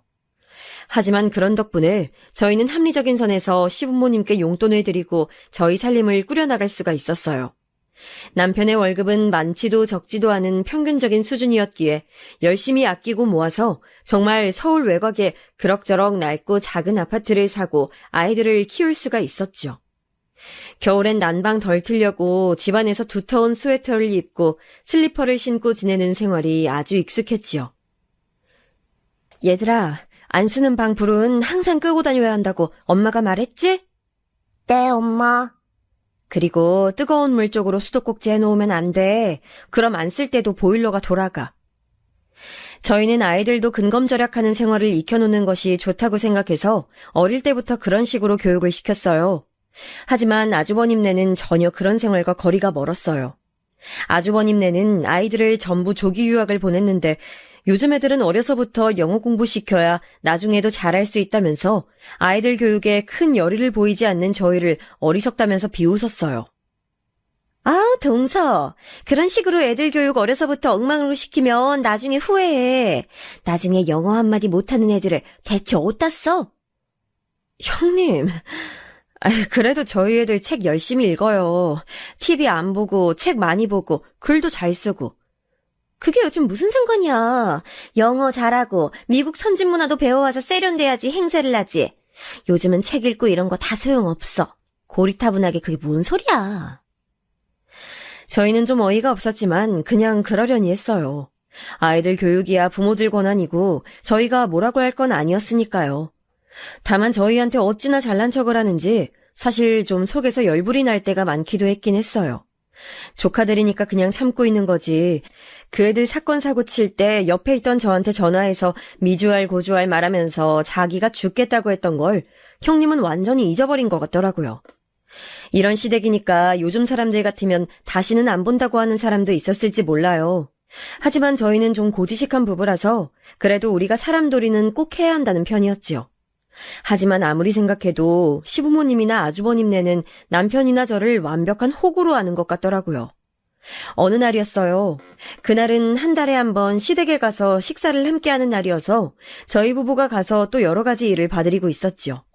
전 당연히 식사 준비를 혼자 하고 있었고 남편은 여러 가지 보일러며 하수구며 손보고 있었어요. 그때 아주버님네가 시댁으로 들어왔죠. 그런데 들어오는 아주버님의 얼굴이 좀 어둡더라고요. 엄마, 아빠, 나 이번에 돈 좀 주셔야 돼요. 뭐, 돈? 왜 그러니? 또 뭐 문제 생겼니? 이번엔 문제가 좀 커요. 진짜 망하게 생겼어. 아니, 지난번에 돈 줘서 막은 거 아직 반년 안 되지 않았어? 그거랑 다른 문제예요. 사업하면서 문제 생기는 거 당연하잖아. 시어머니의 물음에 아주버님이 날카롭게 말했어요. 시어머니는 화를 내기는커녕 오히려 기가 죽어서 목을 움츠렸고 시아버지가 걱정스럽게 물었죠. 아니 무슨 일이냐? 얼마나 필요하길래 그래? 2억이요. 뭐 2억? 예. 아빠 그 정도는 여유 있으시잖아요. 내가 무슨 돈이 있냐? 지난번에도 분명히 말했잖아. 그때 준 5천이 우리 여윳돈 전부라고. 그럼 이거 주택담보로 대출 좀 받아서 줘요. 2억은 충분히 나올 거 아니야. 이 녀석아! 그럼 우린 그건 못 갚으면 길바닥에 나가 앉으란 얘기냐? 그럼 이 아파트 팔아서 그 돈으로 우리 2억 주고 나머지 돈으로 빌라 사 나가시면 되겠네. 이 녀석아! 시아버지는 아주버님 말에 이번에야말로 정말 화가 난 것 같았어요.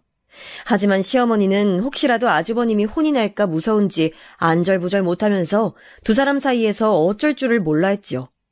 그때 남편이 사이로 끼어들었어요. 형, 이 아파트 시세 몰라? 2억 형한테 주고 나면 부모님 빌라도 못 가셔. 그럼 전세나 월세라도 살면 되잖아. 나도 오죽급 하면 이러겠냐?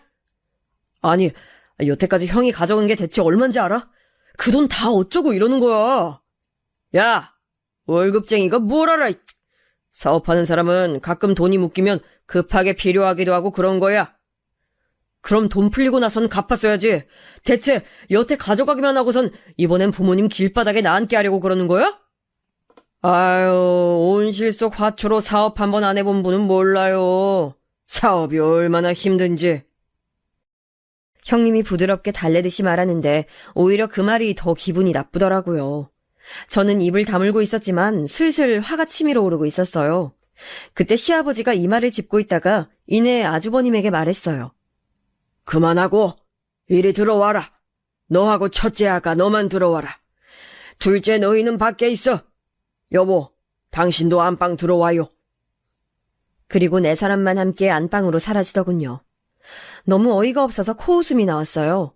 왜냐하면 여태까지 항상 돈을 주시기 전에 저런 식으로 넷이서만 이야기를 쑥덕거리곤 했거든요. 이번에도 또 돈을 주기는 하겠더라고요. 근데 이번엔 정말 금액도 크고 자칫하면 시댁 부모님이 있을 집조차 잃을 수 있겠다는 생각이 들었어요. 나 이번에 일 잘못돼서 시부모님 거리에 나앉아도 안 모셔. 알지? 전 시댁 거실에 선 채로 남편을 흘끗 쳐다봤어요. 그랬더니 남편도 고개를 끄덕이더군요. 전 짜증이 나서 남편하고 먼저 식탁에 앉아서 밥을 먹어버렸어요. 제가 애써 해놓은 음식들이 다 식어가고 있더라고요. 한참 후에 안방에서 나온 시부모님과 아주버님네의 표정은 상반됐어요. 시부모님의 표정은 결코 박다고는 하지 못할 표정이더군요. 아마 이번에도 돈을 주면 절대 받지 못하고 자칫하면 진짜 거리로 나앉을 수도 있다는 사실을 깨달아서였겠죠. 그리고 아주버님네는 이번에도 성공했다는 듯 아주 해맑고 기뻐 보였어요. 식사들 하세요. 다 차려놨으니까요. 어머, 고마워 동서. 아, 내가 이래서 시댁 오는 걸 좋아해. 시댁 오는 거 좋아하는 며느리 요즘 참 드물어요, 어머님. 근데 전 좋더라고요. 어머님하고 동서가 워낙 잘해줘서요. 형님이 입에 발린 소리로 칭찬을 떠들어댔어요. 시어머니는 평소라면 거기에 넘어가서 해볼래 했을 텐데 이번엔 좀 표정이 안 좋은 채로 고개만 끄덕이시더군요. 저희 부부는 자리에서 일어서서 식탁에 자리를 내드렸어요. 어머! 이렇게 찌개를 먼저 먹어놓고 그냥 일어서면 어떡해? 좀 데워오고 반찬도 좀 새로 꺼내고. 형님이 하세요. 뭐? 제 차가운 말에 형님이 놀란 듯 눈을 크게 뜨더라고요. 전 좀 짜증이 났어요. 아니 참는 것도 한도가 있지 당장 눈앞에서 시부모님의 재산 중 2억을 가져가는 꼴을 보고서 더 이상 참기가 힘들더라고요. 사실 시부모님이 돌아가시면 저희가 받을 유산이기도 하잖아요. 뭐 아직 정정하신데 유산 타령을 할 생각은 아니지만 이미 아주버님네가 가져간 것만 해도 시댁 재산의 70% 이상은 되는 것 같았거든요. 대체 우리 남편은 뭔가 싶었던 거였죠. 너 그게 손윗동서한테 무슨 말버릇이냐? 시키는 대로 빨리 반찬하고 국찌개 데워와. 시어머니가 눈살을 찌푸리며 말했어요. 아, 그 지경이 돼도 맏며느리가 예쁘긴 하셨는 모양이에요. 전 대답하지 않고 그냥 돌아서서 집에 가려고 거실로 나갔어요. 시아버지와 시어머니, 아주버님네 4명이 어처구니 없다는 얼굴로 저희를 쳐다보고 있는데 뒤도 안 돌아보고 나와버렸죠. 이번엔 정말 선을 넘었고 형님한테도 전화가 왔지만 아예 안 받았어요. 난생 처음 저와 남편이 동시에 반항 아닌 반항을 한 거였으니 어처구니도 없었겠죠. 전 그렇다고 이번엔 숙이고 들어갈 마음 같은 것도 없었기 때문에 당연히 그냥 무시를 했어요. 그래도 며칠이 지난 뒤에 처음으로 시어머니의 전화를 받았을 때 저는 말로 좋게 설명을 해보려고 애썼어요. 어머님, 제가 화가 나겠어요, 안 나겠어요. 아주버님네는 부모님한테 해야 하는 의무는 전혀 안 하면서 자기네가 하고 싶은 것만 하잖아요. 그게 너희가 무슨 상관이야? 내가 괜찮다는데. 어머님, 그만큼을 저희가 더 해야 하잖아요. 당연히 상관이 있죠. 그게 그리도 억울하던? 아우, 대체 가정교육을 어떻게 받아먹었길래 이 모양이야. 여태 너가 다른 건 다 못나고 잘못해도 시부모한테 순종적인 거 하나는 괜찮다고 여겼는데. 가정교육이요? 가정교육 운운하시는데 화가 확 나더라고요. 전 그래서 시어머니가 큰 소리로 떠드는 걸 얼마 더 듣다가 그냥 전화를 끊어버렸어요.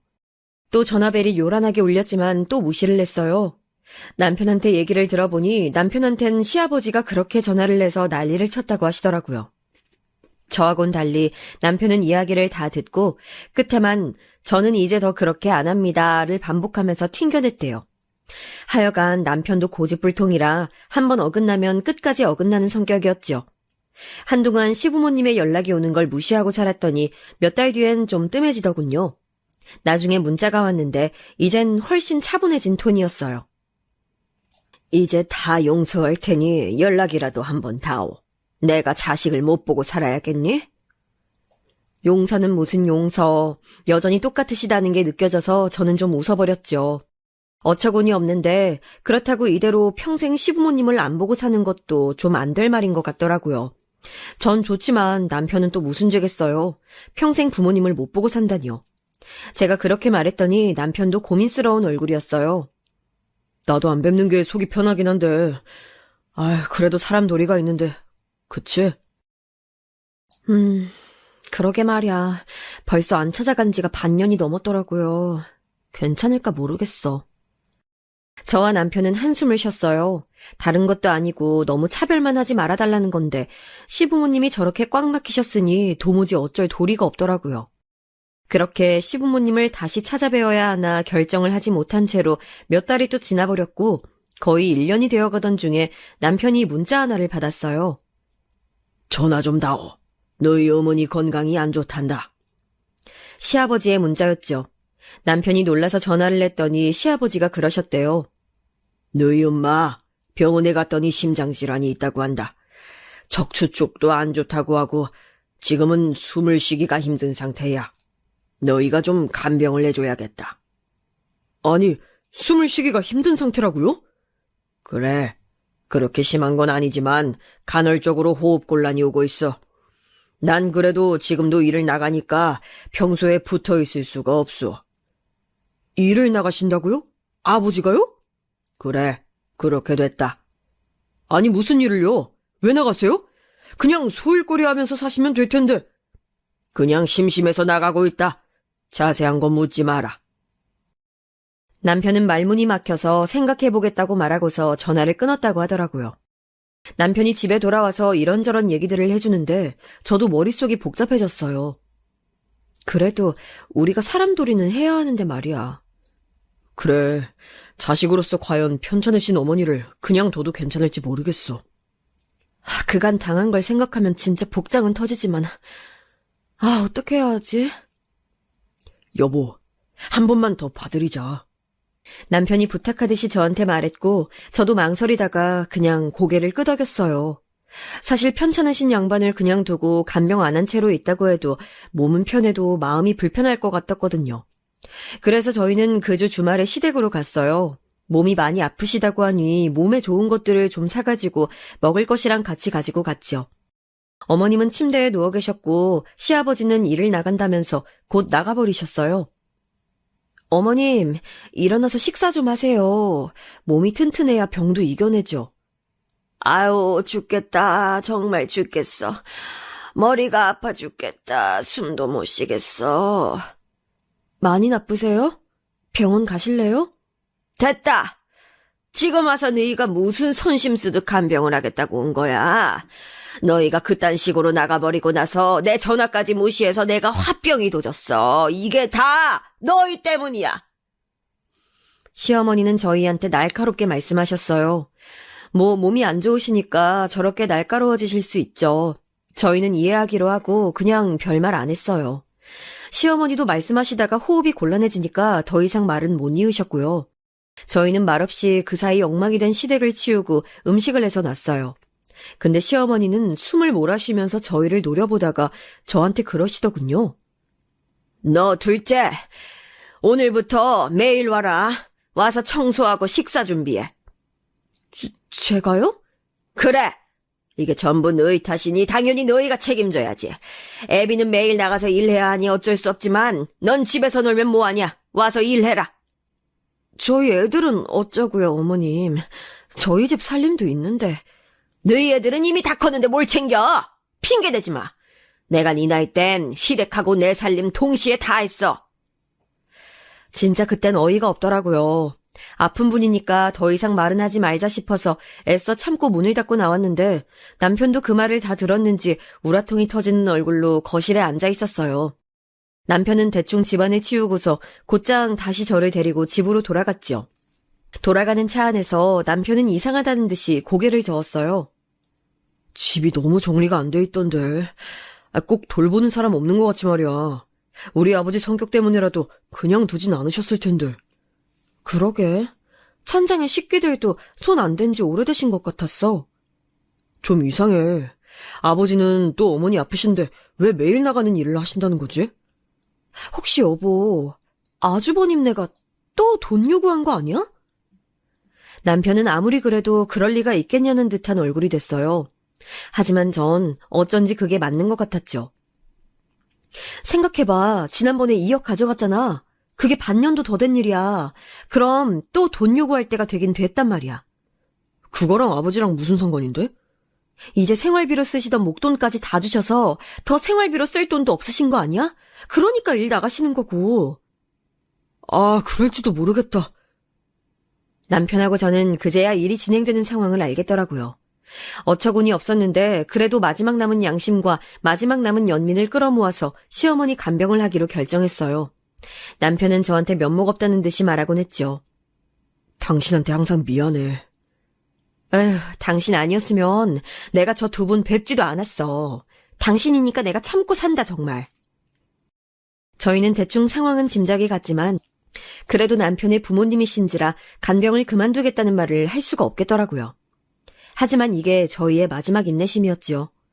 저나 남편이나 한 번만 더 시댁이나 아주버님이 이런 식으로 나오면 간병이고 뭐고 다시는 안 보고 살 마음이 점점 더 짙게 쌓이고 있었어요. 그리고 저희는 계속해서 시댁으로 시어머니 간병을 다녔죠. 그렇다고 해서 아무 일 없었던 것처럼 그 이전처럼 똑같이 순종적으로 굴진 않았어요. 시어머니가 요구하는 것들의 절반 정도는 안 해드렸던 것 같아요. 그럴 때마다 시어머니는 거의 발작적으로 화를 냈지만 제가 신경 쓰지 않으니 뭐 하실 수 있는 게 당연히 없었죠. 그래도 아마 시어머니는 저와 남편이 간병을 해줬기에 저희가 시부모님 말을 듣고 있는 거라고 생각하셨던 것 같아요. 물론 그 와중에 아주버님이나 형님은 단 한 번도 다녀가지 않으셨어요. 전 사실 기대도 없었기 때문에 놀라지 않았어요. 돈만 요구하는 파렴치한 사람들이 설마 병난 시어머니를 모실 리가 없었던 거였죠. 그런데 그러던 어느 날 시댁에서 시어머니 시중을 들고 있는데 벨이 울려서 나가보니 아주버님과 형님이 서 있었어요. 두 사람 손에 과일 바구니가 들려있는 걸 보고 전 이 사람들의 뜻을 눈치챘죠. 그때는 시아버지도 집에 계시는 저녁 시간이었는데 아주버님과 형님이 온 걸 보자 굳은 얼굴을 하고 나오셨어요. 네 어머니한테 전화로 얘기한 거 나도 들었다. 일단 안방으로 들어오너라. 아, 또다시 그 패턴이었어요.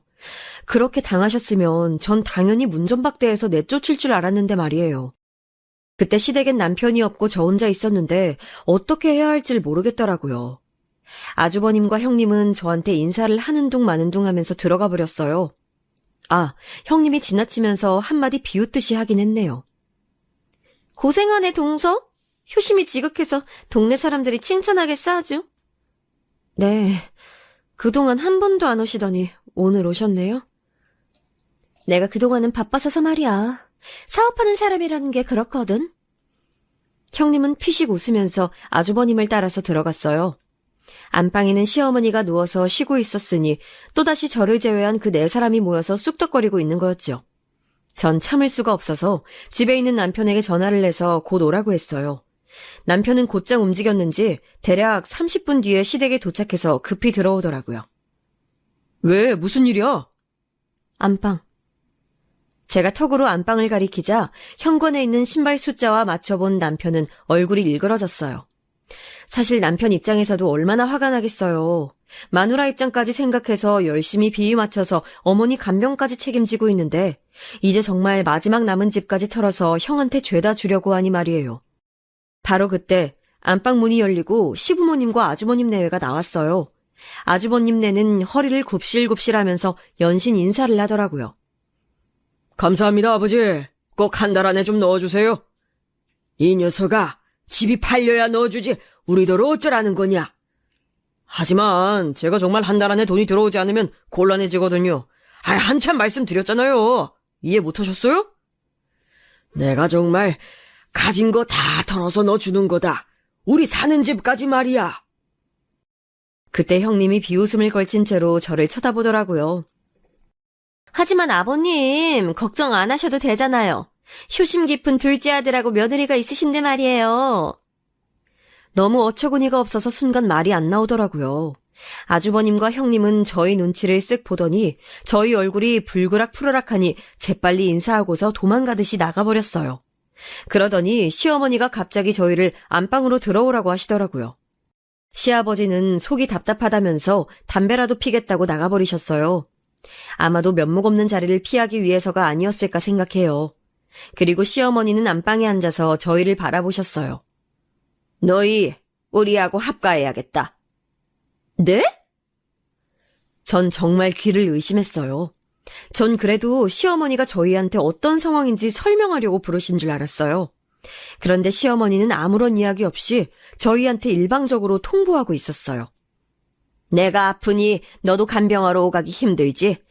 집을 합쳐서 사는 게 도리다. 긴 말할 거 없이 당장 한 달 안에 옮길 거니까 그렇게 알고 안방 비워둬. 순간 기가 막히고 코가 막히더라고요. 그리고 순식간에 상황 파악이 됐어요. 아주버님은 또 사업이 어쩌니 저쩌니 하면서 돈을 달라고 한 거였겠지요. 이미 이 아파트를 담보로 해서 내준 돈도 다 날려먹고 말이에요. 그런데 더는 그냥 줄 돈이 없으니 아파트를 팔아서 아주버님에게 주고 부모님 두 분은 저희 집으로 들어오겠다 이 말이었어요. 전 너무 기가 막혀서 코웃음이 나오더군요. 어머님, 아주버님이 또 돈 가져가신대요? 또 달라고 하시던가요? 제가 처음으로 아주버님 돈에 대해서 말한 거였죠. 시어머니는 그 말을 듣고 안색이 시뻘겋게 변하더니 꽥 소리를 지르셨어요. 그래! 장남이 집안 일으키려고 사업하는데 부모 된 사람이 그 정도도 못 해주겠니? 며느리인 너는 그런 문제에 입대는 거 아니야. 어디서 버릇없이. 아니, 이젠 재산 나눠주시는 거에 대해 뭐라고 할 때가 아니네요. 이제 다 날려먹고 저희 집에 들어와서 사시겠다고요? 들어와서 그 다음은 뭔데요? 우리 집 담보로 잡혀서라도 아주버님네 주자고 하시게요? 버릇없는 것이. 그래, 네 남편이 동생이니까 형 하는 일에 돈 좀 대주는 것이 도리야. 여태까지 도리도 안 하는 걸 모른 척 해줬더니 이제 이런 소리를 내? 네, 참. 그래서 합가해서 우리 집 안방에 들어누우시겠다고요? 그래. 이미 결정된 일이니까 쓸데없는 소리 하지 말고 집 치워둬라. 당장 한 달 안으로 집 비우고 너희 집으로 들어갈 거니까. 그리고 우리 사는 동안 너희 애들 조용히 시켜. 어차피 애들 성인 되면 다 독립시킬 거 아니야. 20살 애들이 뭘 한다고 독립을 시켜요. 어차피 공부도 잘하는 애들이라 서울에 있는 대학 갈 거고 그러면 집에서 다녀야죠. 아무튼 우리 모시고 사는 동안 불편함 없게 해라. 왜요? 월에 한 500 들고 오시게요? 뭐야? 월 500 정도 주시지 않는 이상은 저 못 모신다는 말이에요. 500도 진짜 너무 헐값이네. 그래도 그게 최대한일 것 같으니 이 정도로 해드릴게요. 그 말을 들은 시어머니는 몸을 부들부들 떨면서 저를 노려봤어요. 하지만 전 그게 제 진심이었고 사실 월 500을 준다고 해도 시부모님과는 같이 못 사는 게 맞았으니 물러서지 않고 노려봤죠. 근데 시어머니는 갑자기 눈을 피하더니 울먹이기 시작했어요. 아유, 서럽구나, 서러워, 세상에. 나이 먹어서 몸 아픈 것도 서러운데 이제 자식 며느리가 박대까지 하고, 아유. 돈 없으니 부모 대접도 못 받는 게 이게 정말 맞는 거냐? 너희가 어쩜 이렇게 매정하고 부모를 내칠 수가 있니? 시어머니가 서럽게 우는데 정말 너무 가증스럽고 너무 어처구니가 없더라고요. 아니, 그 오랜 시간 저희가 그렇게 애써서 노력한 건 싹 다 무시를 해놓고서 저희한테 얹혀가려고 합가를 하려고 하다니 그거 거절했다고 완전히 개망나니 자식 취급이라뇨. 남편 역시 정말 말로 할 수 없는 얼굴을 난 채로 시어머니를 보고 있더라고요. 사실 남편의 심정이 가장 복잡했겠죠. 잘하면서도 계속 차별을 받아온 당사자이기도 하고 그럼에도 계속 부모님께 사람된 도리는 하고 살려고 노력했던 사람이기도 했으니까요. 전 남편이 너무 안쓰러워서 가슴이 아팠어요. 시어머니는 저보단 그래도 남편한테 기댈 수 있다고 생각했는지 남편을 보면서 울더군요. 얘 둘째야, 내가 널 어떻게 키웠는지 알긴 아니? 네가 나한테 이러면 안 되는 거야. 내가 어떻게 널 키웠는데. 정말 내 이 두 손으로 네 기저귀 갈고 너 밥해기 먹이면서 키웠는데 이 어미가 늙었다고 이렇게. 합가 원하신다고요, 그래서? 그래. 자식이 부모 모시고 사는 게 뭐가 문제야.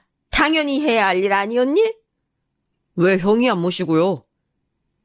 꼭 장남이 부모를 모셔야 한다는 법이 어디 있니?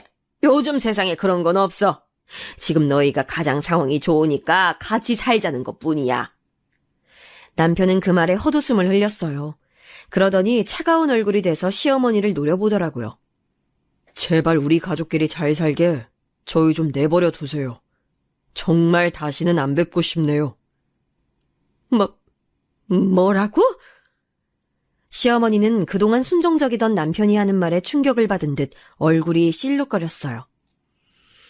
다시는 안 뵐 수 있게 어딘가 저 멀리로 꺼져주시라는 말씀이에요. 이 아파트 팔아서 형한테 줘서 어머니 아버지가 길거리에 나앉든 말든 저하고는 아무런 상관없는 일이니까요. 그걸 저한테 책임지라고 하지 마세요. 전 이제 할 만큼 했으니까. 남편은 저보다도 더 매몰찬 말투로 말하고 자리에서 일어섰어요.